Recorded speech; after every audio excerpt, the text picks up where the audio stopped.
Dřep není pro každýho, alespoň ne ten s činkou na zádech. Jedná se o nejpoužívanější variantu, ale zároveň nejnáročnější z hlediska nároků na celkovou mobilitu.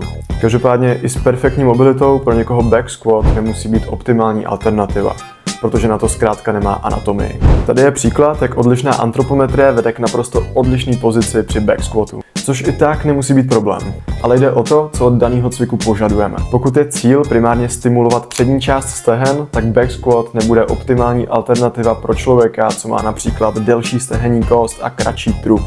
V tomhle případě totiž nedojde k maximálnímu ohnutí kolene a místo toho půjde víc do kyčelního ohybu, což víc zapojí zadek a záda. Na druhé straně člověk s trošičku lepší anatomií se bez problémů dostane do maximálního rozsahu a back squat pro něj bude z hlediska rozvoje přední strany stehen naprosto optimální. V prvním případě můžeš využít například heel elevated variantu, popřípadě přesunout těžiště činky do front squat nebo zercher squat varianty.